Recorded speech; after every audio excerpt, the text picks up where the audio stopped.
And I believe we be live. I believe we be live. We are here. It is we are the Brain Buddies. I am Aaron Freeman. This is the inimitable. Is that right? Inimitable. Yeah, I'm also inevitable. Yeah, well, in my life, you're inevitable. You're inevitable in my life because you are an inevitable delight.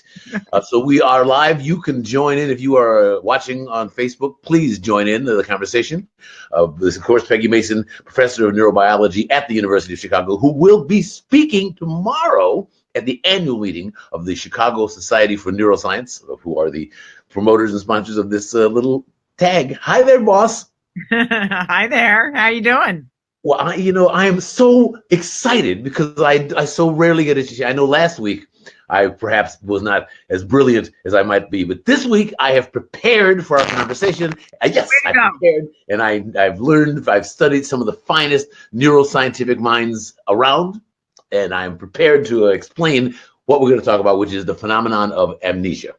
Okay. So I consulted. How does it work, Aaron? I'm about to tell you because I consulted the eminent neuroscientist Goldie Hawn and Drew Barrymore. And so now here's how it works. So amnesia, as we know, in the movie Overboard, Goldie Hawn was a terrible person. She fell off her yacht and got picked up by a fishing boat. Now she either hit her head on the fishing boat or hit hard in the water. So we just to say that. Amnesia is the result of one of your favorite topics, traumatic brain injury, blunt force trauma to the head, which caused her to forget who she was.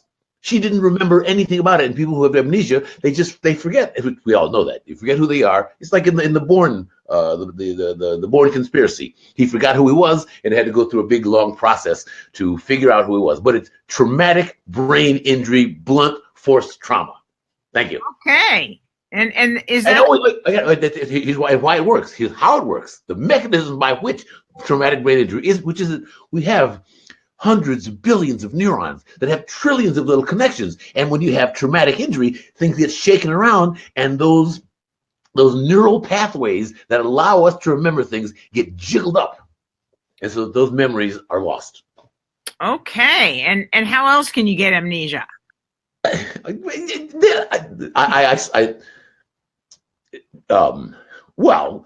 was.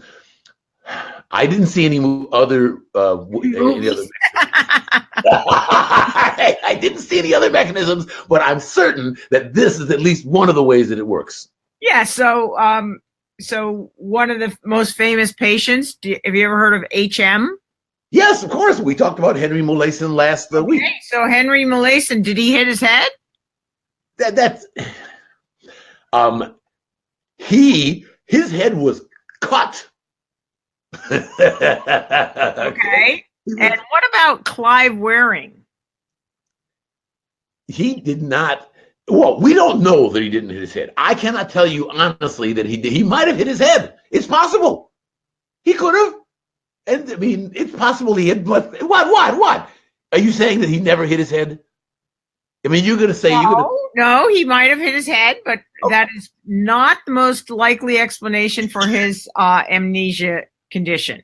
All right. Well, I mean, I do know that Henry Molaison had surgery, but he was Henry Molaison had surgery, so there was definitely a traumatic brain injury there. Yeah. At the hands of a surgeon, nonetheless, TBI. Yes. Okay. Thank you very much. At least there's that. So Clive Waring had viral encephalitis. Remind us who Clive Waring is. Clive Waring still alive. Is a very he was a very accomplished musician. He was an expert in de Sousa, and he was a composer, and he was a choral director and a conductor, and he played, and I mean he was extremely talented. And then he got ill, and he ended up with a very bad case of viral encephalitis that left him with a global amnesia. Okay. A global amnesia. What does that mean? So the same thing essentially is a very severe, a very dense, what we call dense amnesia. Okay, so what is amnesia? What did Goldie Hawn tell you about amnesia? How does amnesia work?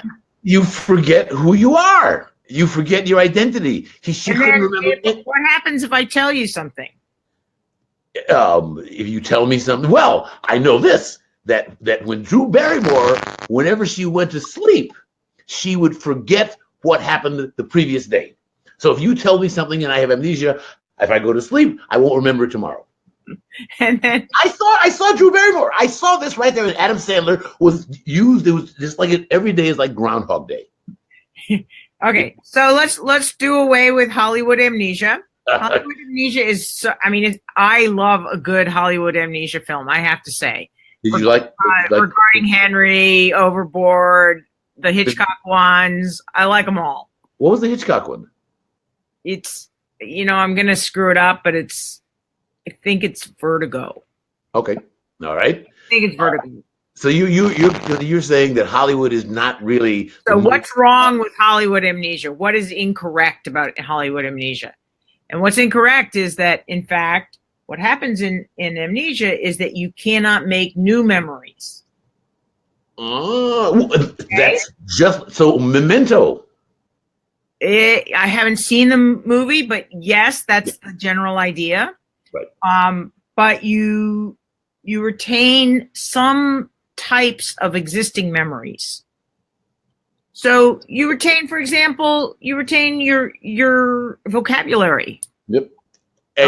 And Clive Waring retained his love for his beloved Deborah.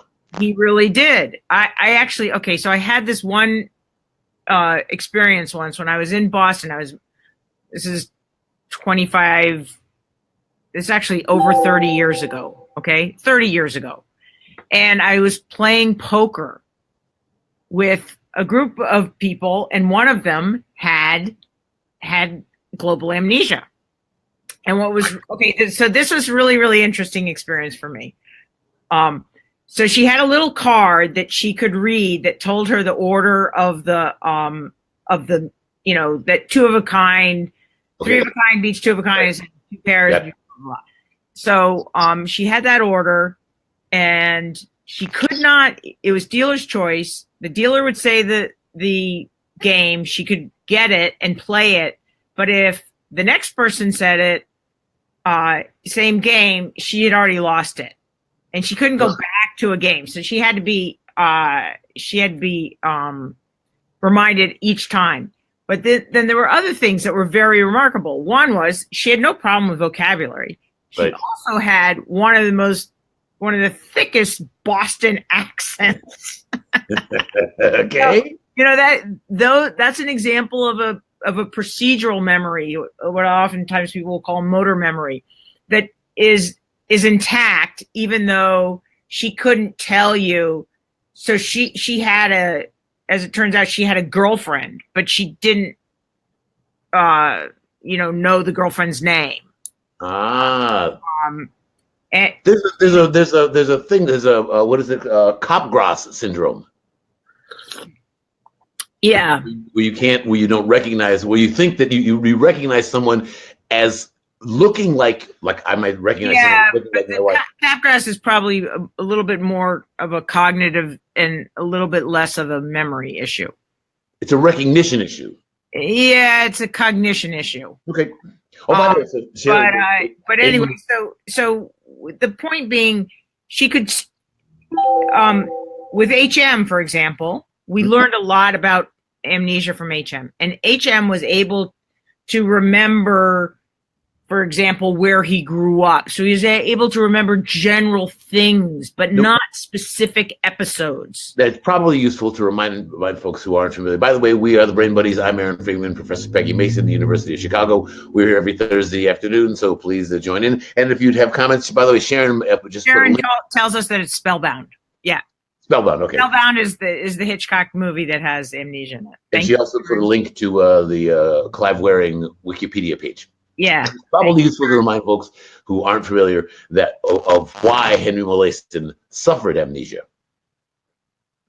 So Clive Waring suffered amnesia because he had viral encephalitis. No, I'm sorry, Henry Molaison I was talking about. Henry Molaison suffered amnesia because he had very bad seizures, and it was decided, because his seizures were really limiting his life, I should say, that he would have neurosurgery to take out both medial temporal lobes on both sides. And this, it actually didn't solve his seizures, which I didn't originally know, but he still had to take seizure medicine. But when he woke up, it was quite clear that he no longer made any new memories. You could go in and say, "Hi, Mr. Mason, how are you feeling today? My name is Jane Smith." Yep.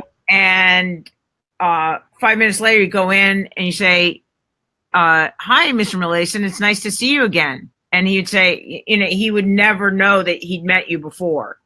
You could say, "Remember the numbers 356," and instead of saying, "Well, I kind of remember what was it? Was it 379? Was it 248?" He would say, I don't know what you're talking about. I don't remember. You didn't even tell me any numbers. I don't know what you're talking about." Okay. Just no new memories. Right. The levels of memory formation. Okay, in both cases, actually, in the case of Mason and in the case of Clive Wearing, they both were kind of stuck in these little periods of time, like these little 5 minutes, 10 minutes, or sometimes less. That was their whole world, and nothing existed beyond, and nothing existed in the past. Those little 5 minutes that they lived in. But what happens after that? Or what is the person's reaction to this? And what's really interesting, I just read a book about this woman named Lonnie Sue Johnson. Lonnie Sue Johnson. Who was she? So Lonnie Sue Johnson is a woman who, before she also got encephalitis and amnesia that resulted from that. And but what happened with her before she had the encephalitis, she was a very accomplished person in so many different areas. She was a pilot. She owned 2 planes. She lived up on a farm, and she built herself a runway, and she'd land her planes at her house and then take off. She also played the viola in various groups, and she was an incredibly talented artist. She made a bunch of covers for the New Yorker. She drew for a incredibly long list of clients. Beautifully whimsical drawings. Very New Yorker type. Yep. And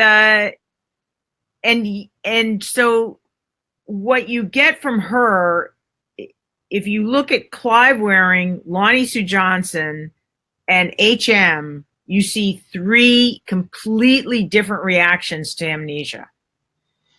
Okay, what do you mean?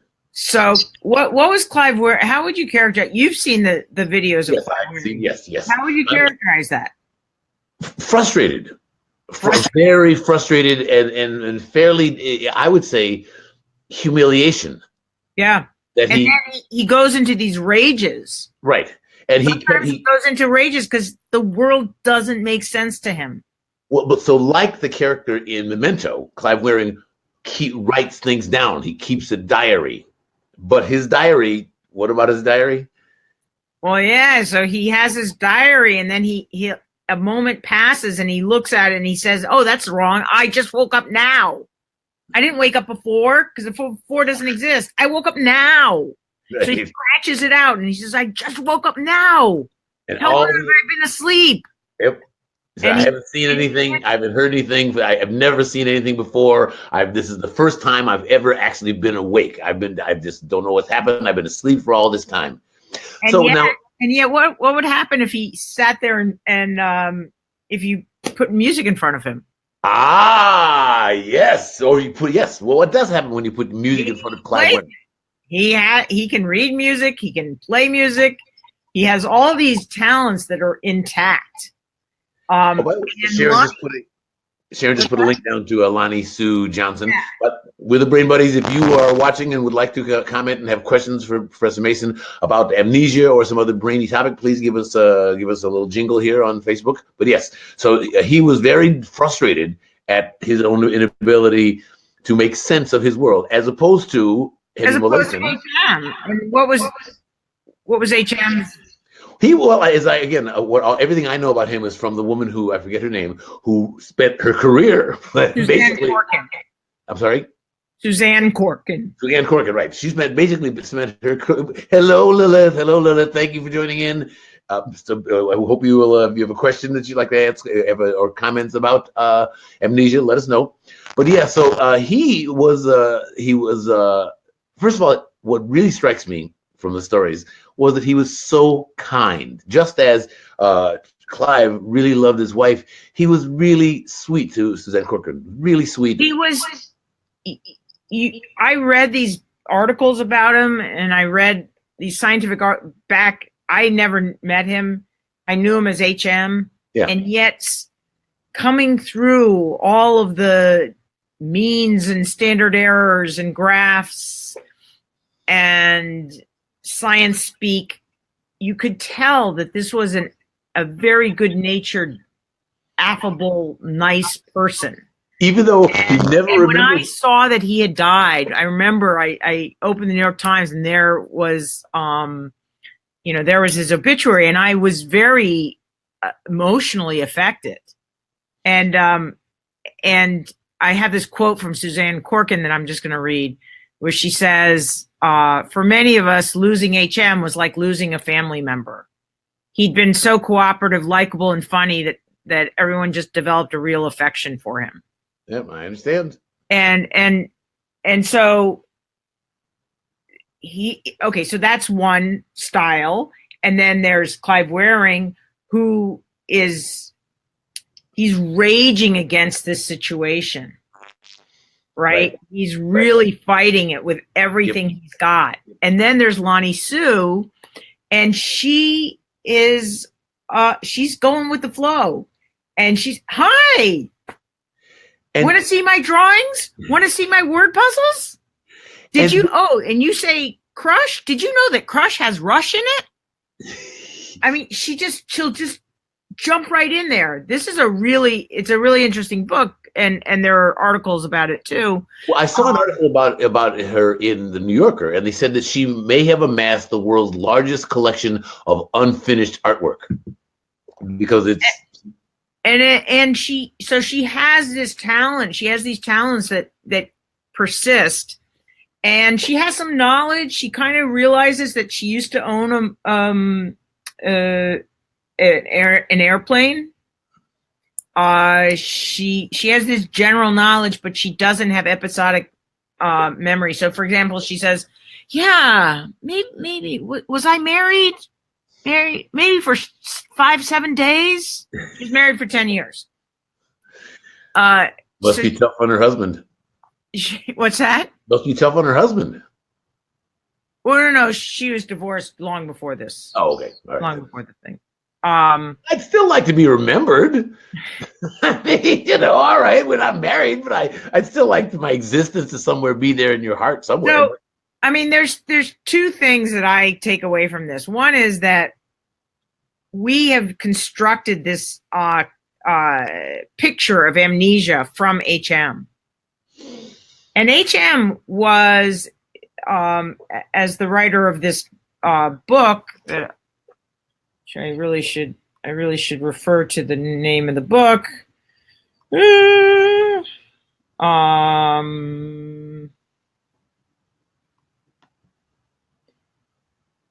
It's The Perpetual Now, a story of amnesia. Living in the moment for real. Michael Lemonick. Okay.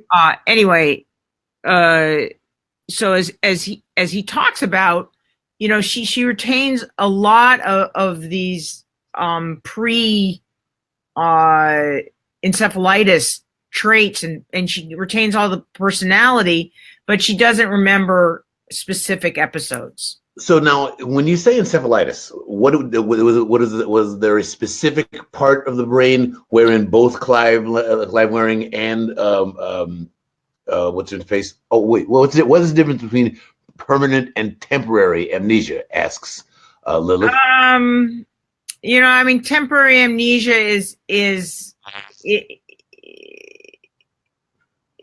basically confusion. Okay. It can happen. I actually remember this one time I was so sleep deprived. I was in my bed and the phone rang and I answered it, and it was my spouse's sister. And she said, well, where's my spouse? And when she said that, I had actually no idea who she was talking about. I had woken up. I was so out of it. And all I did was I knew I was in a bed. So I sort of patted. I said, there's no one here. And I thought that would answer the question because I had no idea who she was talking about. Well, you said actually but it passed. I mean, obviously I was just extremely sleep deprived. So there really isn't a kind of biological temporary amnesia. There is no temporary amnesia. Is just confusion. Okay.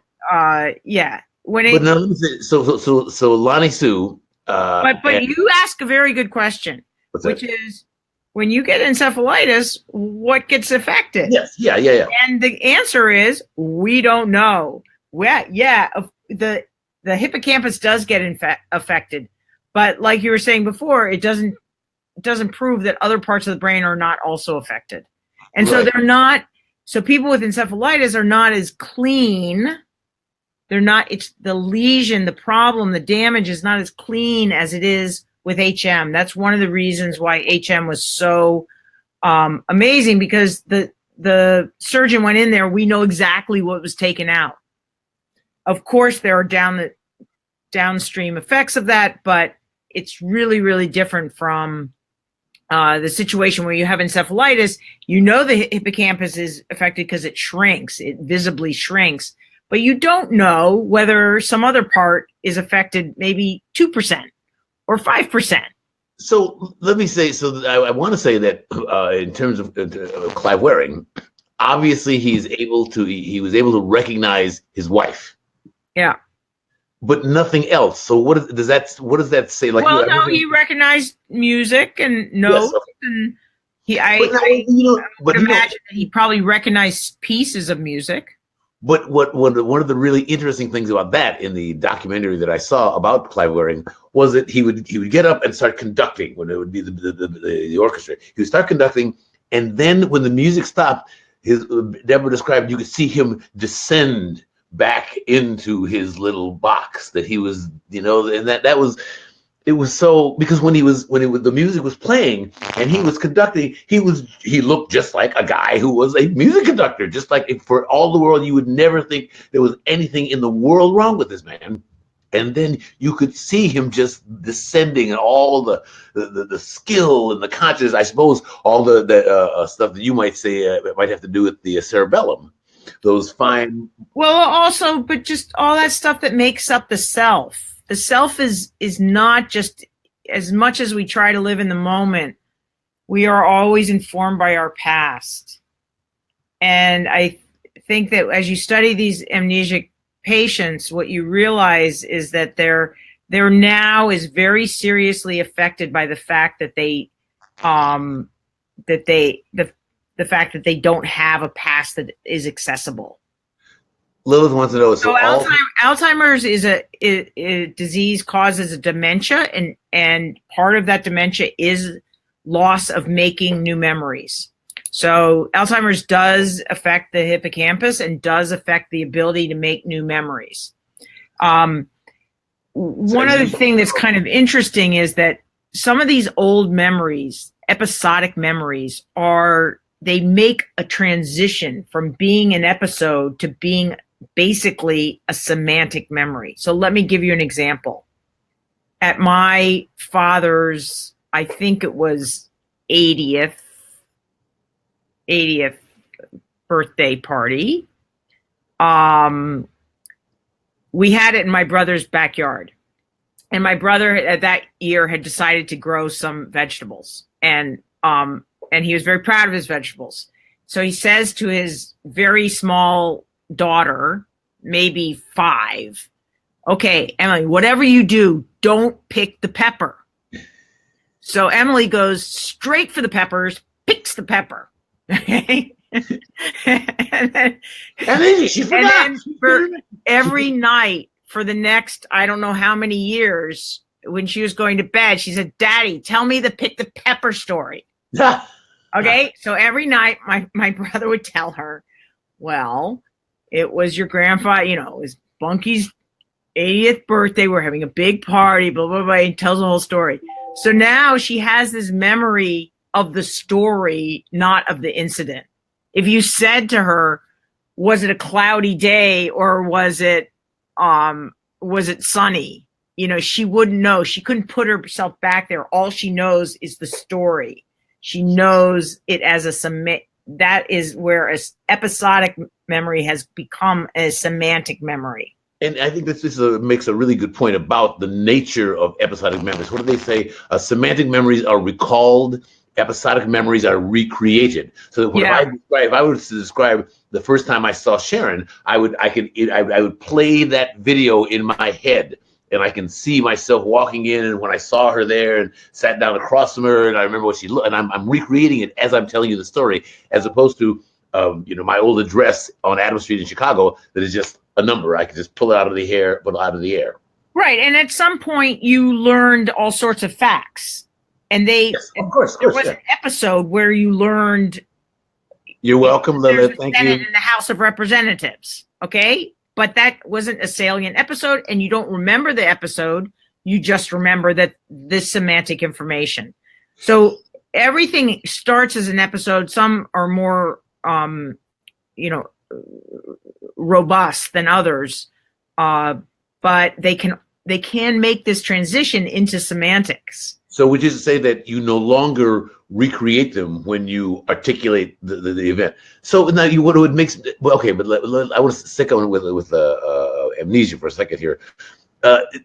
Do we know that Lonnie Sue? Is there any similarities between the pathologies of Clive Waring and his amnesia and Lonnie Sue Johnson and hers?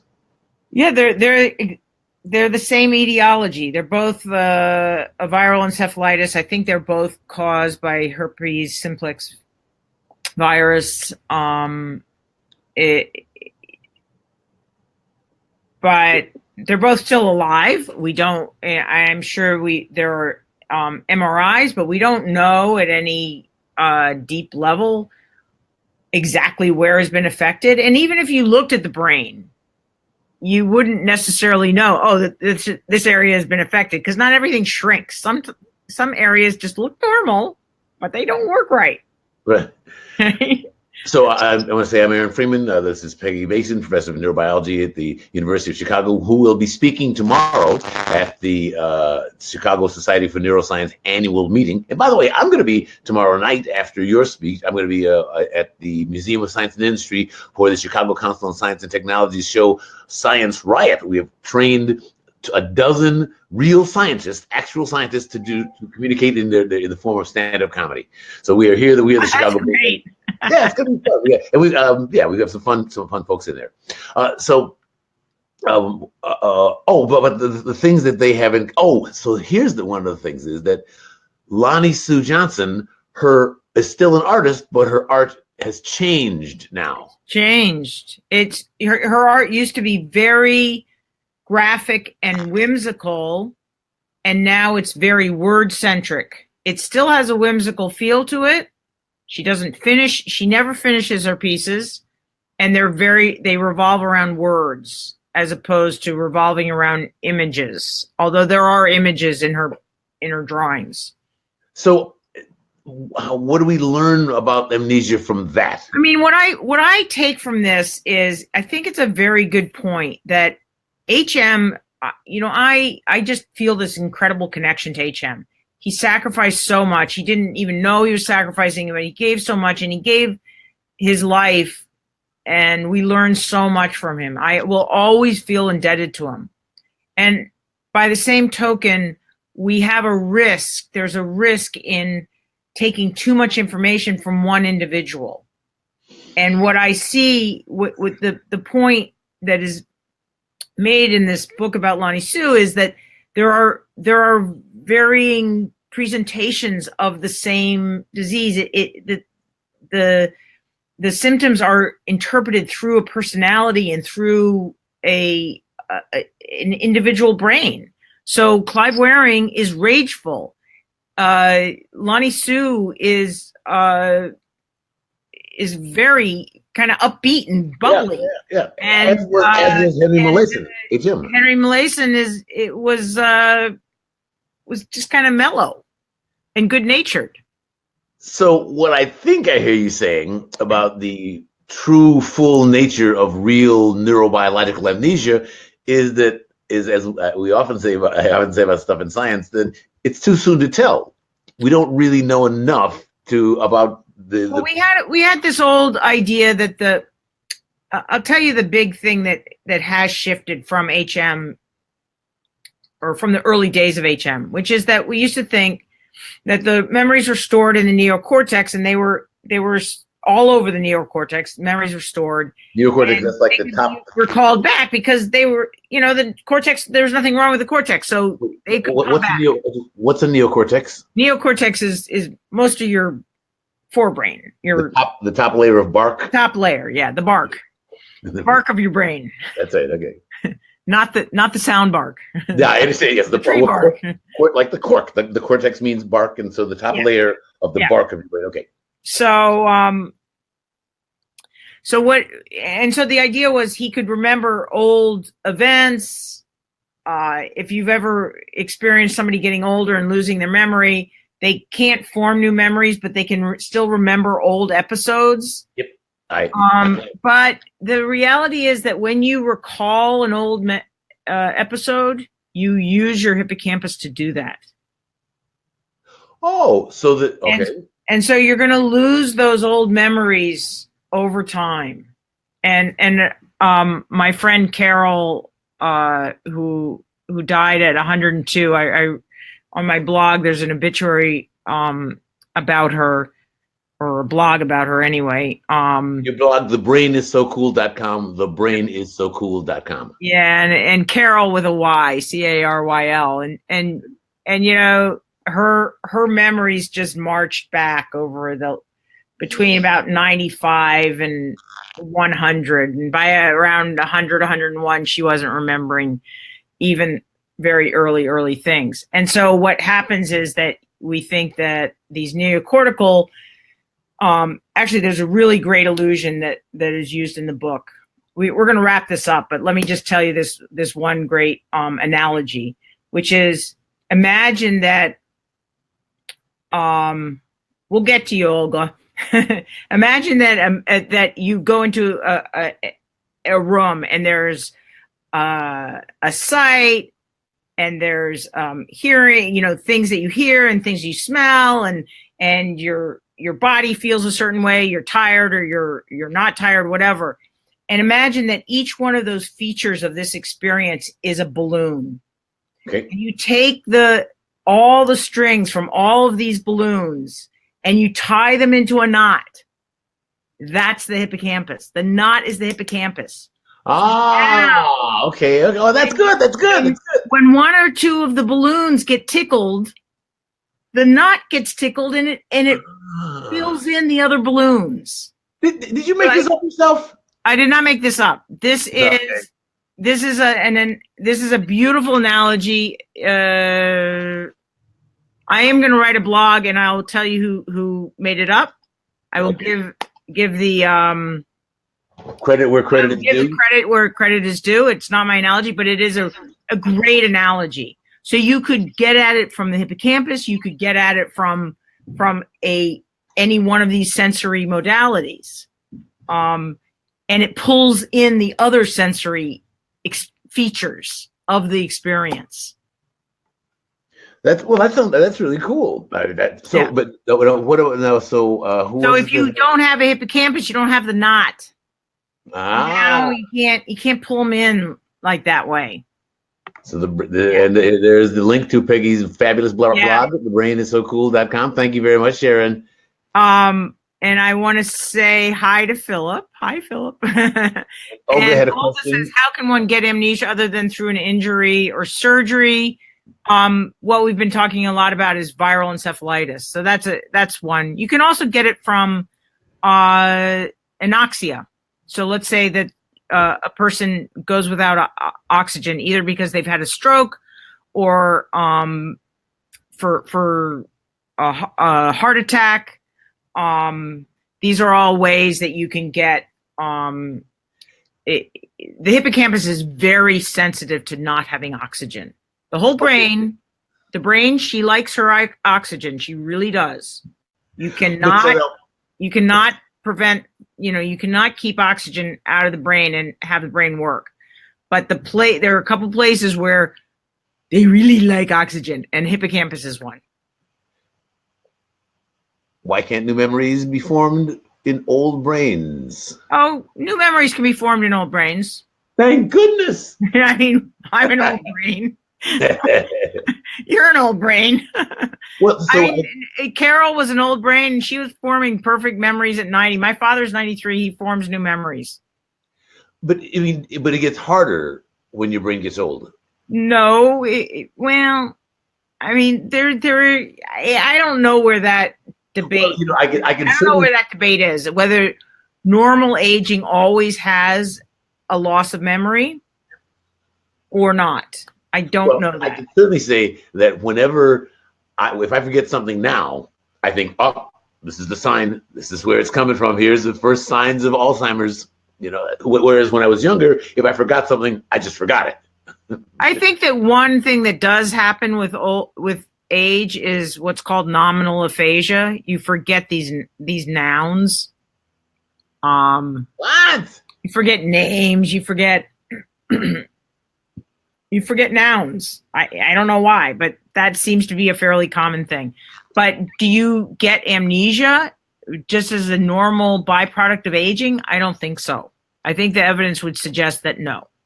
Well, okay, so to wrap this up with the wonderful and fabulous Professor Peggy Mason, we are the Chicago Brain Buddies here on Facebook, the Chicago Brain Buddies Shy Brain Buds on Twitter, Chicago Brain Buddies on YouTube. So we hope you'll check out our other videos and join us here next week. Peggy will be, as I said, tomorrow at the Chicago Society for Neuroscience, speaking at the Chicago Society for Neuroscience, and her blog, The Brain is So Cool. So thank you guys so much for joining. Thank you, Sharon, for being so good and putting up all of this. Yeah, really. Being our producer. Our third brain buddy, right? Our third brain buddy. Absolutely. Absolutely. She's the secret weapon, as always. All right. So thank you, Peggy. Well, I'll see you tomorrow at the Chicago Society for Neuroscience. Bye, everybody. See you next week. Bye.